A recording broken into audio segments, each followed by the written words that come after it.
Donc ouais, bon, du coup on attaque sur la partie suivante, qui est une partie où on aborde des questions qui peuvent être éventuellement un peu plus politiques, un peu plus conflictuelles. Hop. Oui, voilà, alors c'était pas très clair. Un petit peu conflictuel. Mais... Bon, non, la première, elle n'est pas conflictuelle. Enfin, en tout cas, elle porte vraiment sur des visions des choses que j'ai envie de discuter. Vous répétez souvent que donc, la transition écologique doit être cadrée comme une question de sacrifice. D'accord ?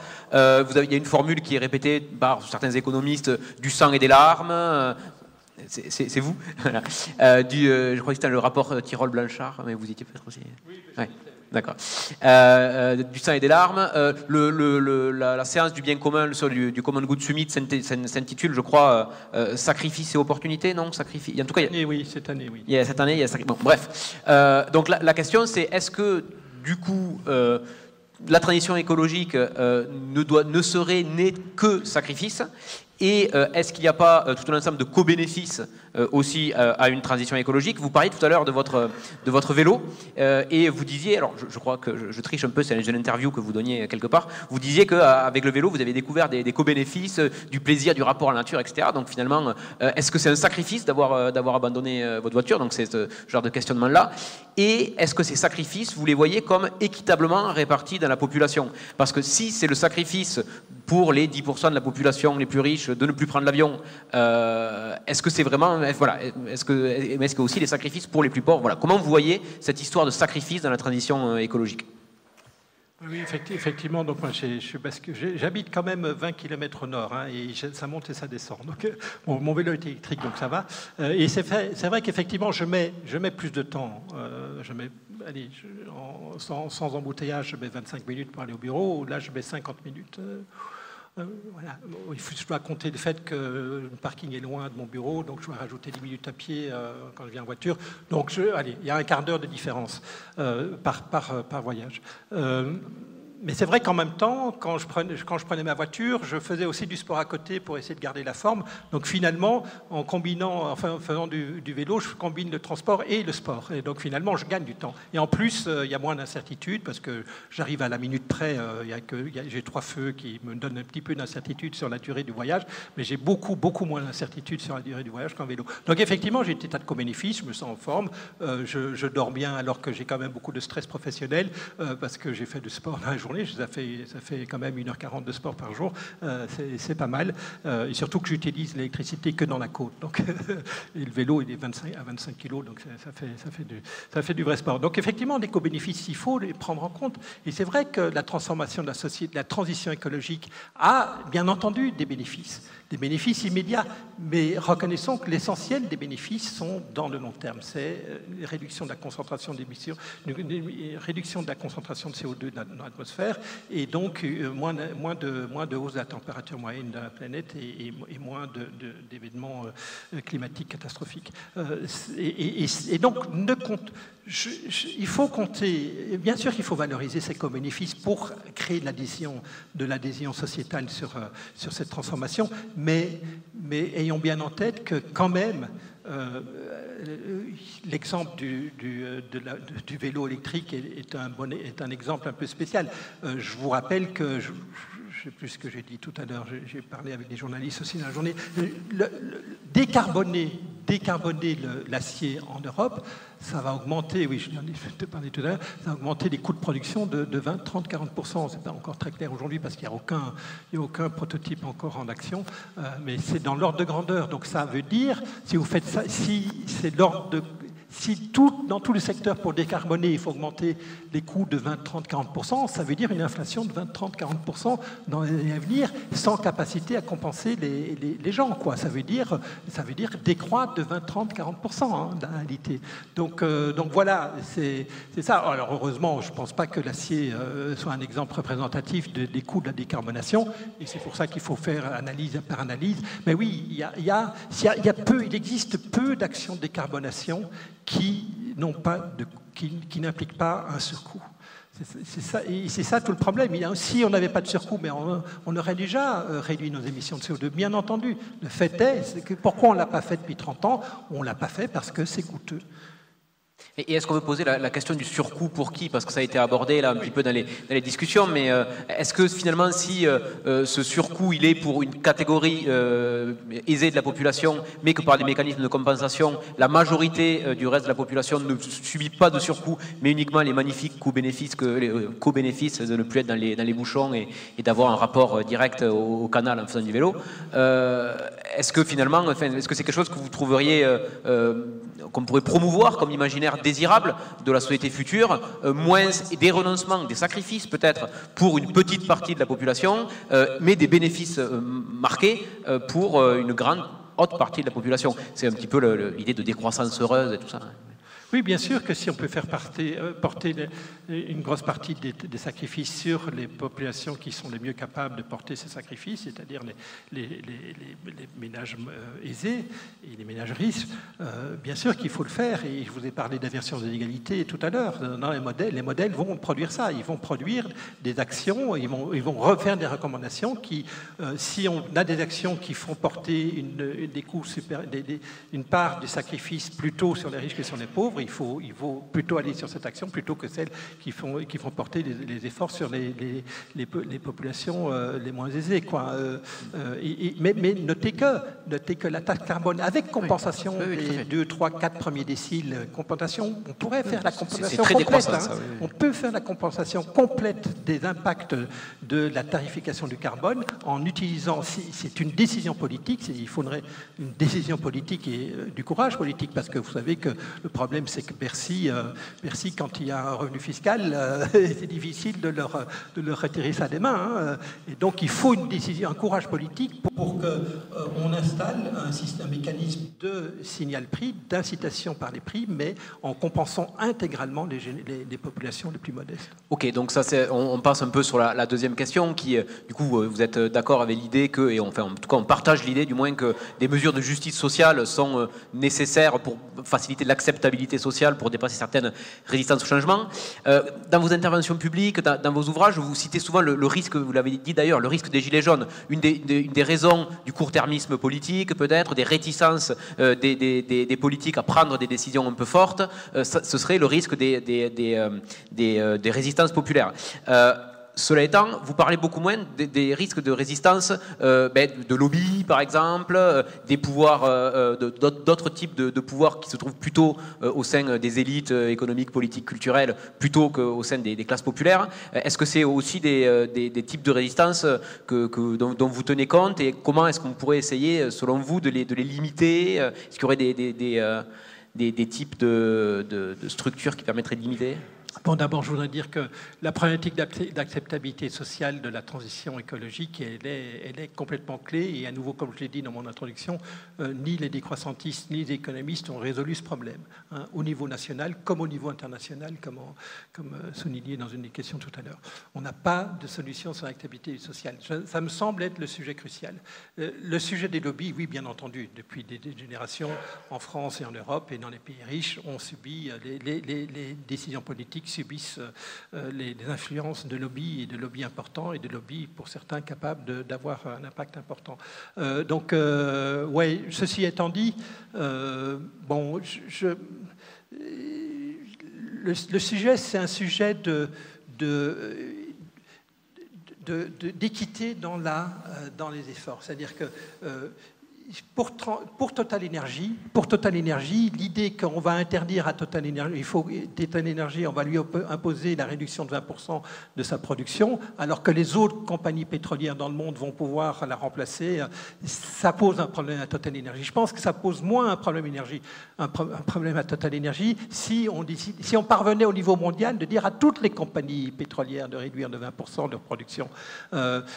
Et donc, voilà, donc chaque lobby...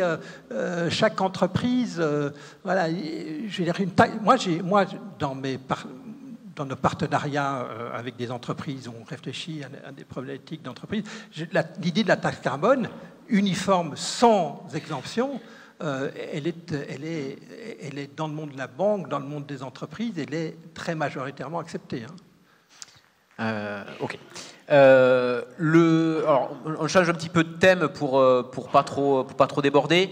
On va prendre quelques minutes pour parler un petit peu de ça. On l'a quand même on a quand même traité en fil directeur depuis tout à l'heure, mais vous portez souvent une critique du champ intellectuel de la décroissance dans vos ouvrages, par exemple, que je trouve un peu rapide, parce que pour moi, c'est un champ intellectuel, alors à la fois politique, mais aussi académique, qui est extrêmement intéressant, qui est très sérieux, qui est rigoureux également. Et c'est vrai que le voir balayer parfois d'un revers de la main, ça me paraît vraiment cavalier. Est-ce que vous pouvez déployer de manière un peu plus précise quelles sont les principales critiques que vous faites à ce courant-là, notamment en particulier, donc on peut en traiter parce qu'elle est quand même assez importante, ça a été évoqué aussi, l'idée qu'il y aurait un risque totalitaire derrière les postures de la décroissance. Voilà, vous avez parfois des mots un petit peu forts sur des comparaisons qui sont là aussi un petit peu cavalières, mais donc du coup, voilà, quel est le problème, au fond, avec les postures de la décroissance pour qu'elles soient indiscutables dans un espace public éclairé, honnête? Ouais. Différentes choses. Vous voyez, le sujet qu'on a abordé au tout début sur les ONG qui portent le projet de réduire l'offre plutôt que de mettre une taxe sur la carbone, ça me désole parce que on obtient le même résultat, mais avec une problématique radicalement différente sur l'allocation de la rente pétrolière. Et la proposition des ONG, elle va contre ce qu'elles veulent faire, quoi. Elle va augmenter je veux dire, les compagnies pétrolières, elles rêvent de créer un cartel qui va réduire l'offre pour augmenter les profits. C'est une monopolisation du secteur et elles rêvent de faire ça. Donc ça me désole que des gens qui ne sont pas des économistes rejettent la solution de taxe carbone et proposent une alternative qui est... Allez, je suis tellement... Enfin, je veux dire, j'ai jamais entendu un contre-argument à mon argument de tout à l'heure consistant à dire vous obtenez le même résultat, mais la rente pétrolière va dans la poche des actionnaires des majors du pétrole, quoi. Mon argument, c'est plutôt il faudrait faire peut-être les deux, en fait. Il faut que... Oui, voilà, alors, c'est ça, mais oui, d'accord, mais il faut le faire au niveau mondial, alors. Oui, non, mais je suis entièrement d'accord là-dessus. Si on avait un mécanisme qui permettait de forcer les compagnies pétrolières à créer... D'ailleurs, j'ai un collègue de l'université d'Oslo qui a écrit un article dans Science, je pense, il y a 3-4 ans, qui dit arrêtons d'essayer de créer des COP où on va se mettre d'accord pour que les pays consommateurs réduisent leur consommation. Créons un OPEP mondial de tous les producteurs de pétrole, de gaz naturel et de charbon et offrons-leur le droit de fixer un prix pour faire baisser l'offre et faire baisser la consommation. Effectivement, le drame, c'est ça crée des profits gigantesques pour l'Arabie Saoudite, pour la Russie, pour Total Energy. Et donc, la question, c'est, bon, d'abord, est-ce que c'est possible de réaliser ce genre de choses? Et puis, deux, est-ce que vous êtes capable d'aller chercher le profit de Aramco, compagnie pétrolière nationale d'Arabie Saoudite, et est-ce que vous êtes capable d'aller reprendre l'argent de Poutine, qui s'en est mis d'ailleurs plein les poches depuis le début de la guerre avec la hausse faramineuse des prix des énergies fossiles sur les marchés internationaux. Donc c'est ça le sujet, vous voyez. Je pense que la solution de la taxe carbone, elle est plus réaliste et plus facile à mettre en œuvre et surtout, elle permet de capter la rente pétrolière et la rente gazière que vous laissez dans la main des actionnaires des compagnies pétrolières étrangères. Voilà. Donc c'est ça que je suis désolé, ça me désole qu'on ne soit pas plus écouté, nos économistes. Soutenez la taxe carbone, ça fait la même chose et en plus vous êtes capable de compenser les ménages les plus modestes en captant... Encore une fois, je ne crois pas qu'il y ait une critique radicale de la taxe carbone. Ouais.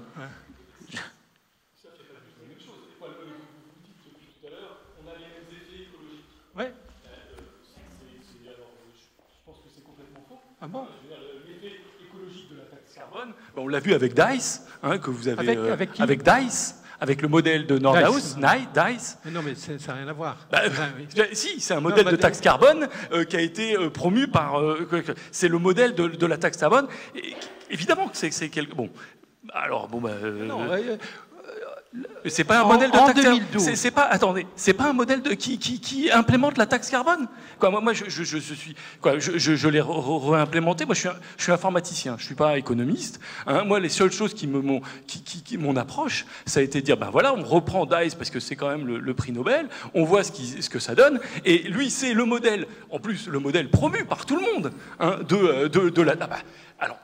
Tout le monde, en tout cas, peut-être pas dans votre cercle, parce que vous êtes en désaccord peut-être sur des points, mais pour toute la communauté française et toute la communauté mondiale, c'est le modèle de la taxe carbone. D'accord. Et alors, il y a plein de critiques, hein. C'est-à-dire que ça peut générer plein d'externalités. Hein, je veux dire, là, on déborde sur... mais on pourrait en discuter longtemps. Mais évidemment que ça n'a pas les mêmes effets.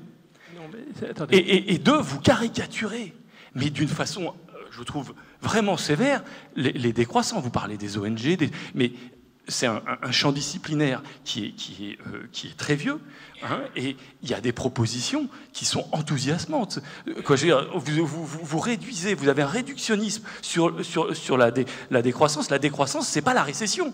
La décroissance, c'est pas la catastrophe.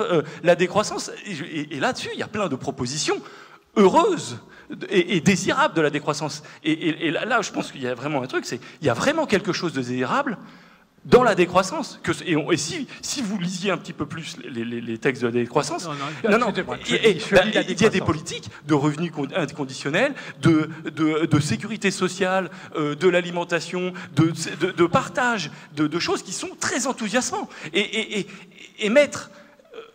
Et de dire que les seules solutions, et le problème de DAI, c'est de dire c'est le marché, parce que la taxe carbone, c'est dire on va réintégrer des externalités via le marché, et l'impossibilité de sortir du marché en disant il y a aussi des progrès sociaux et des organisations de la société différentes, c'est vraiment ça le problème. Et autre chose, pour vous dire que c'est pas du tout la même chose, la récession, la guerre que ce soit l'inflation ou la guerre en Irak, ou la guerre, c'est catastrophique. Mais au moins, ou la pandémie, hein, en effet, ça a eu des effets beaucoup plus importants sur les émissions de gaz à effet de serre. Pas du tout comme la taxe carbone. Donc ça n'a pas du tout. Donc là, c'est un peu différent parce que c'est de la récession, et donc c'est pas de la décroissance comme le projet politique de la décroissance. Et après, j'aurais plein de choses à dire sur la technique, parce que après. Attendez, si vous pensez que la hausse du prix de l'essence à la pompe n'a pas d'effet sur la demande d'essence, effectivement, on a un problème. Mais alors, je veux dire, comment vous résolvez le problème? Quand on réduit l'offre, on fait monter les prix, et c'est ça qui fait baisser la demande. Donc, vous ne pouvez pas, d'un côté, nier l'effet d'un prix sur les comportements, et d'un autre côté, le rendre indispensable pour atteindre l'objectif de décarbonation. Je vous rappelle, en réduisant l'offre, ce n'est pas l'offre que vous devez réduire, c'est la consommation que vous devez réduire. Comment, en réduisant l'offre, vous réduisez la consommation? Par les prix. Par les prix, vous l'avez bien dit à l'instant, en 2022, on a augmenté les prix du gaz naturel et ça a réduit la consommation. Mais la taxe, c'est la même chose. Je vais vous donner deux exemples.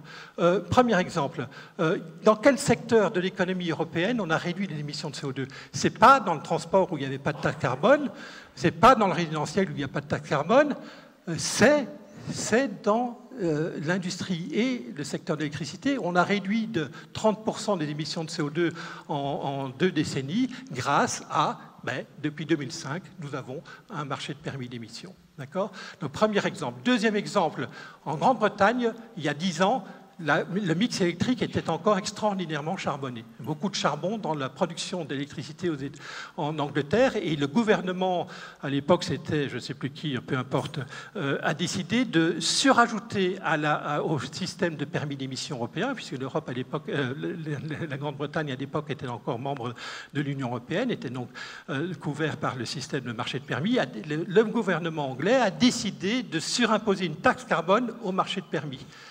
Une taxe de 50 € par tonne de CO2 émise dans le secteur électrique. Et ça a conduit à, en 3 ans, réduire, à quasiment éliminer le charbon dans le mix électrique anglais. Donc, je veux dire, je peux vous donner des tonnes de mesures et d'exemples dans lesquels, effectivement, mettre une taxe carbone réduit massivement. Il suffit d'augmenter la taxe carbone. Si vous trouvez que ce n'est pas suffisant, il suffit d'augmenter le niveau de la taxe pour atteindre l'objectif. Et donc, je vous rappelle qu'en 2030, on doit arriver à un objectif de 55% de réduction d'émissions de CO2. Et le marché de permis, il va va conduire à un prix qui permettra d'atteindre cette réduction mécaniquement. Donc, je veux dire, voilà, je vais m'arrêter là. Si ça vous va, on termine, on garde de... Enfin, oula. On prend un quart d'heure et on termine dans un quart d'heure, donc on ouvre la discussion avec la salle. Juste, est-ce que c'est possible d'avoir la réponse sur de la remarque du point 2, qui était, il y a plein de propositions enthousiasmantes dans la décroissance. Est-ce que finalement, on ne risque pas de louper des bonnes idées si on balaye à chaque fois d'un revers de la main ces propositions-là? Non mais attendez, il faut décroître dans tous les secteurs supercarbonés dans lesquels on n'a pas d'alternative technologique. D'accord ? Il faudra le faire. Hein, donc, si vous n'avez pas de taxe carbone, ou si effectivement nos systèmes démocratiques ne parviennent pas à convaincre les populations de voter pour des partis qui soutiennent une taxe carbone à un niveau qui permette d'atteindre l'objectif, il faudra compléter ça par d'autres choses, des normes, des interdictions, des choses et d'autres. Et donc, il faudra travailler ensemble de toute façon, et c'est déjà le cas. Hein. Depuis maintenant 20 ans, on a à la fois un système de tarification du carbone et on a rajouté des normes sur l'isolation thermique des bâtiments, sur l'efficacité énergétique des moteurs de voitures, etc., etc. Donc on est déjà dans un système mixte où on combine des solutions, normes et d'interdictions à la décroissance et puis des dimensions incitatives avec un mécanisme de prix. Donc ne nous opposons pas là où il n'y a pas d'opposition. Hein. Merci. Première chose, Guillaume, tout à l'heure, tu as posé économiste et décroissantiste, même tarif. Hein, il y a l'économie est plurielle, il y a des économistes qui sont décroissantistes. Bon, voilà. La première chose, c'est que toutes les propositions décroissantes ne sont pas des interdictions. Il y a plein de propositions qui sont habilitantes. La deuxième chose, c'est que en fait, votre obsession pour la taxe carbone me fait un peu penser à cette blague du type qui a perdu ses clés sous le lampadaire et qui a perdu ses clés et qui les cherche sous le lampadaire, parce que c'est là qu'il y a de la lumière. Si on voulait être vraiment prudent, on éclairerait un peu partout et on essaierait d'avoir des stratégies un peu plurielles. La première chose, c'est quand on regarde à un seul endroit, du coup on ne regarde pas ailleurs et on passe son temps à regarder là. Donc du coup, vous nous disiez il y a 5 ans que la taxe carbone, le bon prix c'était 50, maintenant c'est 160 ou 170, peut-être vous vous êtes trompé, ou vos collègues se sont trompés, et donc dans 10 ans ce sera notre prix. Bon, quel est le coût de se tromper, de réviser à chaque fois ces chiffres-là ?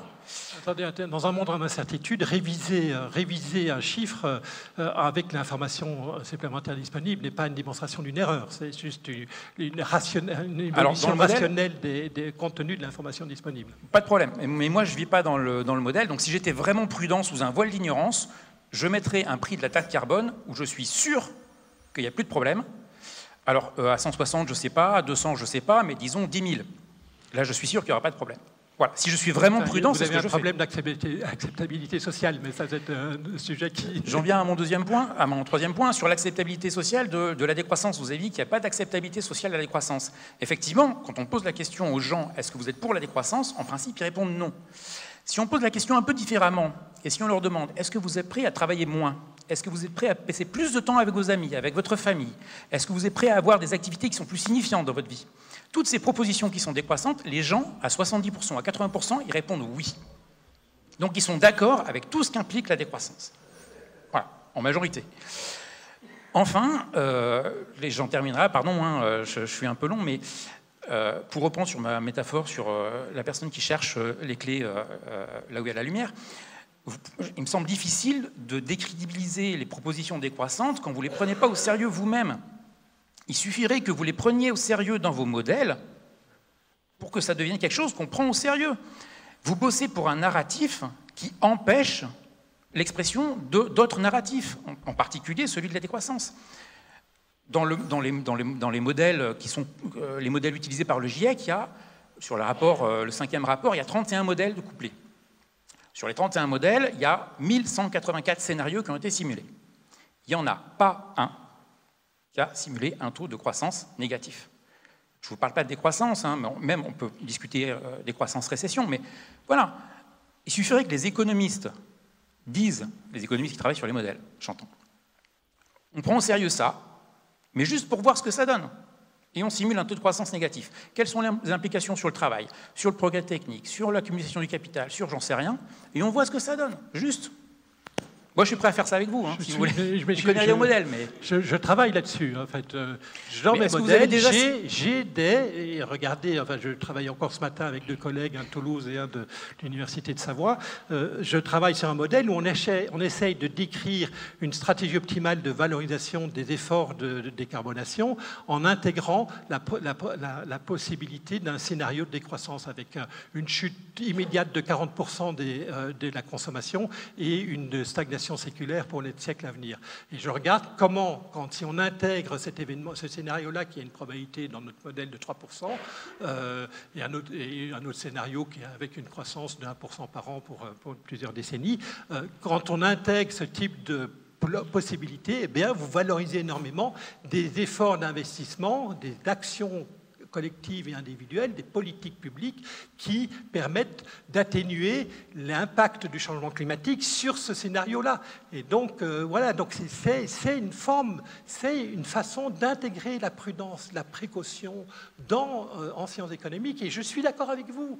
Les économistes, et en particulier les économistes d'environnement, ont depuis 40 ans qu'ils travaillent là-dessus, quasi systématiquement on fait l'hypothèse d'une croissance positive sans incertitude, alors que bien entendu, c'est absurde. On ne peut pas intégrer et évaluer notre problématique de responsabilité envers les générations futures en faisant l'hypothèse que de toute façon tout ira bien. C'est absurde. Je suis entièrement d'accord avec vous. Et je travaille avec pas beaucoup de collègues, mais je crois que je suis relativement bien entendu en France, en Europe et aux États-Unis là-dessus. Il faut aujourd'hui, et le mouvement est en marche, intégrer dans nos modèles d'évaluation des politiques climatiques, il faut intégrer les bénéfices de ces politiques dans un monde en décroissance, parce que la décroissance est plausible, soit parce qu'on reconnaît que l'histoire des 2 derniers siècles est un phénomène spécifique lié à des innovations scientifiques qui ne se reproduiront plus à l'avenir, soit aussi parce qu'on intègre d'autres périls auxquels notre civilisation est confrontée, sanitaires, écologiques, etc., etc. Et ça nous oblige à repenser complètement nos responsabilités envers les générations futures. Et ce qui conduit à 170 € la tonne de CO2 évitée, vous voyez, voilà, je ne cesse pas de me vendre positivement vis-à-vis de vous. Je vous montre que les économistes essayent de faire des choses qui sont en lien avec votre courant de pensée. Et je suis probablement un des meilleurs représentants de ça. Oui, bonjour, oui, je suis Pierre Triboulet, je suis économiste à INRAE. Donc vous êtes rentré en fait directement par la question de la défaillance du marché, donc on a bien compris qu'effectivement vous travaillez sur les marchés. Vous avez le pouvoir... Défaillance de marché. Sur les défaillances de marché, mais quand même sur les marchés pour régler quelque part pour le marché. On vit dans un monde de marché, oui. Voilà. Donc on a compris que vous aviez aussi le pouvoir, vous représentez les économistes ayant le pouvoir dans la société, et que vous allez quand même parler aux politiques qui ont le pouvoir aussi. Et en même temps, vous avez reconnu que les modèles que vous préconisez, effectivement, ils aboutissent à redistribuer de l'argent aux pauvres pour les calmer un petit peu. Sinon, effectivement, ça pourrait poser des problèmes. Et en fait, ma question, elle est... moi, je ne remets pas du tout en cause le fait que vous êtes vraiment la bonne personne pour parler de comment le marché peut résoudre des problèmes. Mais ma question serait justement, quelle place vous voyez à d'autres formes d'expression, les mouvements citoyens, d'autres formes d'organisation, peut-être l'économie sociale et solidaire. Quelle place vous lui accordez pour avancer sur la question de la prise en compte du changement climatique? Est-ce que vous considérez que finalement c'est des...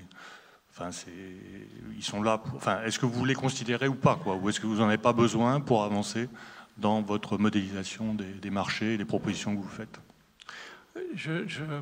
Mon sujet n'est pas la différence des marchés, au contraire.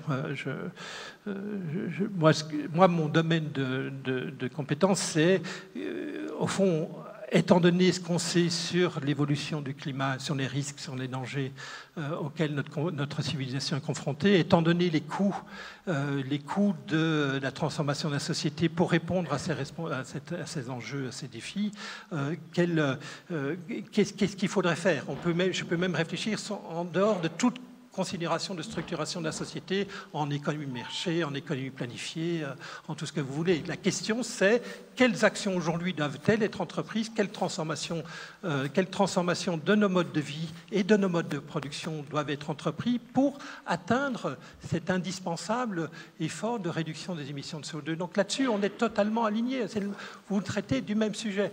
Moi, je le traite en essayant de quantifier les coûts, en essayant de quantifier les bénéfices et en regardant la comparaison et pour chaque action possible, laquelle est en fait la moins coûteuse. Et quand je dis coûteuse, je ne fais pas nécessairement référence à de l'argent, c'est aussi de l'inconfort pour la sobriété, baisser le thermostat dans votre appartement, des choses comme ça. Qu'est-ce qui est le moins sacrificiel? Et je suis désolé, à nouveau, transformer la société aujourd'hui, à part quelques actions qui sont comme mon vélo électrique de tout à l'heure, l'essentiel des autres actions seront coûteuses et quelqu'un devra payer. D'accord? Donc la question, c'est comment atteindre l'objectif écologique désiré au moindre sacrifice collectif pour la génération actuelle. Voilà. Donc ça n'a rien à voir avec les marchés. Vous avez tout à fait raison de dire il faut que s'il y a des initiatives individuelles qui incitent et informent les gens sur...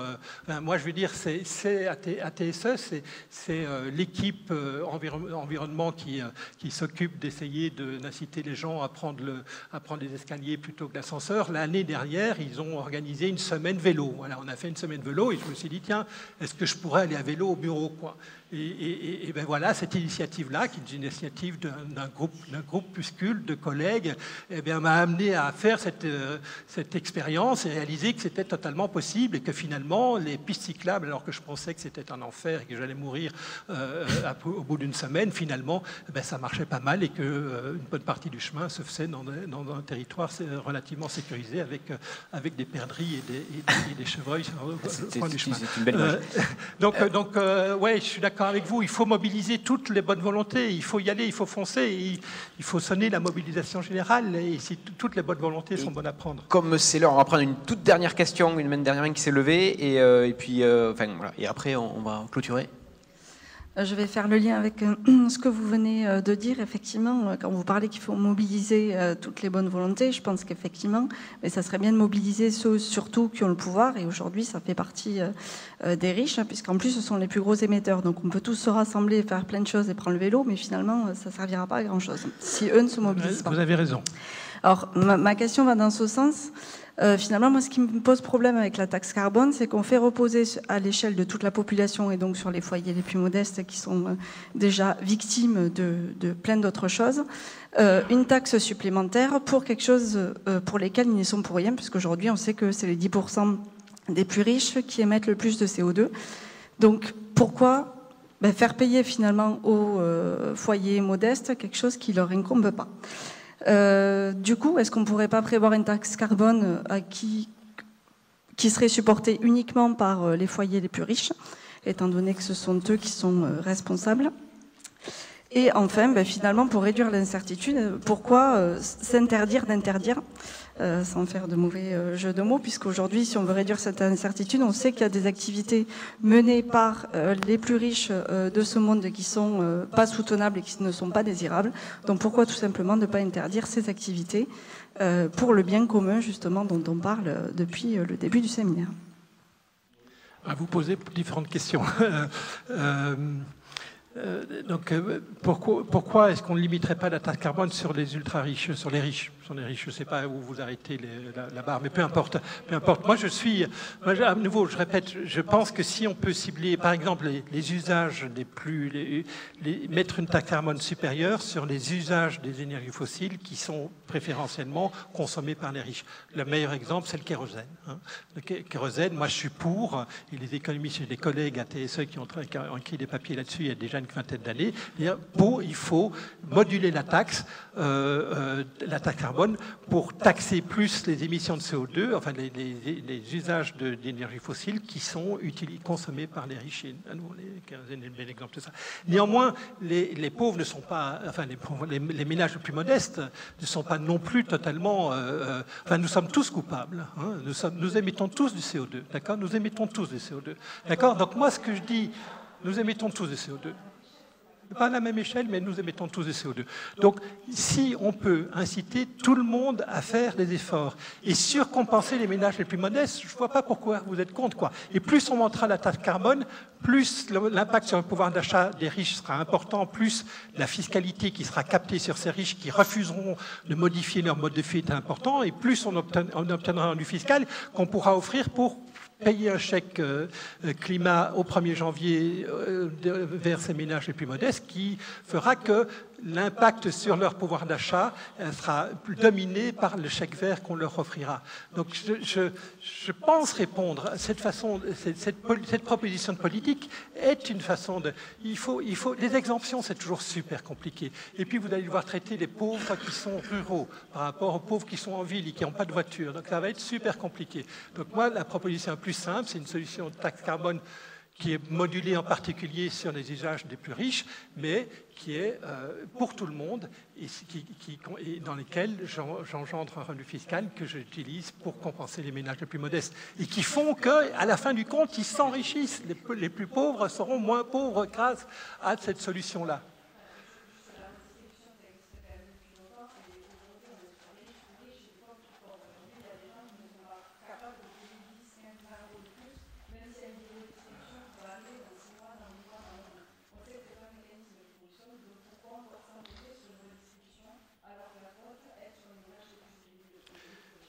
Je ne comprends pas. Enfin, dans ma proposition, les pauvres ne payent rien. Dans ma solution, les ménages les plus modestes ne payent rien et en plus, ils sont surcompensés. Donc, je ne comprends pas votre désaccord là-dessus. Ouais. Ah ben voilà.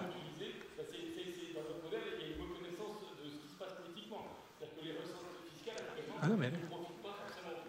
Bien sûr, c'est une proposition que je fais, c'est pas une... Alors, attendez. Non, attendez. Non, les économistes ont été entendus en Europe. En Europe, on met en place une tarification du carbone et on crée un fonds social climatique à 87 milliards d'euros sur 10 ans qui va être utilisé pour compenser les ménages les plus modestes.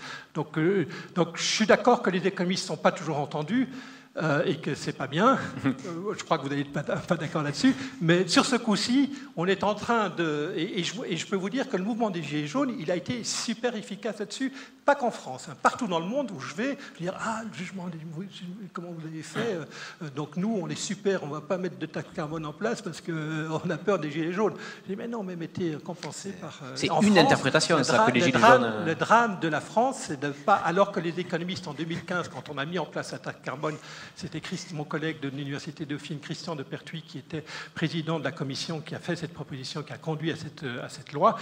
On avait bien dit il faut compenser les ménages les plus modestes en offrant au 1er janvier prépayé un chèque qui fait plus que compenser l'impact de la taxe sur le pouvoir d'achat des ménages les plus modestes. Merci beaucoup. Je crois qu'il faut savoir terminer. Évidemment, on aurait infiniment de choses à discuter. On pourrait tirer plein de fils. Je pense quand même qu'on a eu l'occasion de voir tout un ensemble de points sur lesquels reposer certains désaccords, certaines manières de penser le monde aussi qui sont pas alignées et qui font que des fois il y a un peu de dialogue de sourds. Il y a quelques désaccords francs aussi. Il y a quelques convergences. Je veux vous remercier encore très vivement parce que c'est pas facile. Voilà. Il faut le dire. Je remercie aussi le public évidemment pour les questions qui étaient dans la délibération collective.